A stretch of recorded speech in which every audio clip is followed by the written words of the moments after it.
राजा विक्रम सिंह ने अपनी तलवार को कसकर पकड़ा और दृढ़ता से बोले, दैत्य, मैंने अपनी प्रजा की रक्षा करने की शपथ ली है। आज या तो तेरा अंत होगा या मेरा। राक्षस और राजा के बीच भयंकर युद्ध हुआ। राजा की तलवार बिजली की तरह चमक रही थी और राक्षस अपने लोहे जैसे नाखूनों से वार कर रहा था। राजा ने अपनी चपलता और युद्ध कौशल से कई वार रोके, लेकिन राक्षस की शक्ति अपार थी। राक्षस ने एक विशाल वृक्ष उखाड़कर राजा पर फेंका, लेकिन राजा ने छलांग लगाकर उसे काट डाला। सैनिकों ने भी राक्षस पर तीरों की बौछार कर दी, लेकिन उसकी चमड़ी इतनी कठोर थी कि तीर असर नहीं कर रहे थे। युद्ध के बीच राजा को समझ आया कि ब्रूट फोर्स से राक्षस को हराना मुश्किल है। उन्होंने गौर किया कि राक्षस की गर्दन के पास एक छोटा सा चमकीला हिस्सा था जो उसकी कमजोरी हो सकती थी। राजा ने एक चतुर योजना बनाई। उन्होंने सैनिकों को इशारा किया कि वे राक्षस का ध्यान भटकाएं।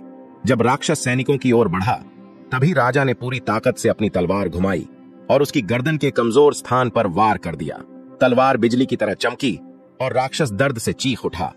नहीं, यह असंभव है, राक्षस ने जोर से चिल्लाया और कुछ ही क्षणों में धरती पर गिरकर मर गया।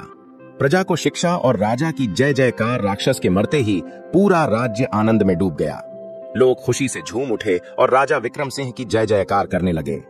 राजा ने न केवल अपने साहस से राक्षस का अंत किया, बल्कि अपनी बुद्धिमत्ता से भी विजय प्राप्त की। उन्होंने प्रजा को सिखाया कि केवल बल ही नहीं, बल्कि बुद्धि भी किसी भी बड़ी समस्या का समाधान कर सकती है। इस घटना से राजा और भी प्रिय हो गए और देवगिरी राज्य फिर से समृद्धि और शांति के मार्ग पर बढ़ने लगा। शिक्षा। वीरता के साथ बुद्धिमानी भी आवश्यक होती है। सच्चा नेता वही होता है जो अपने लोगों की रक्षा के लिए अपने प्राणों की बाजी लगाने से भी न डरे।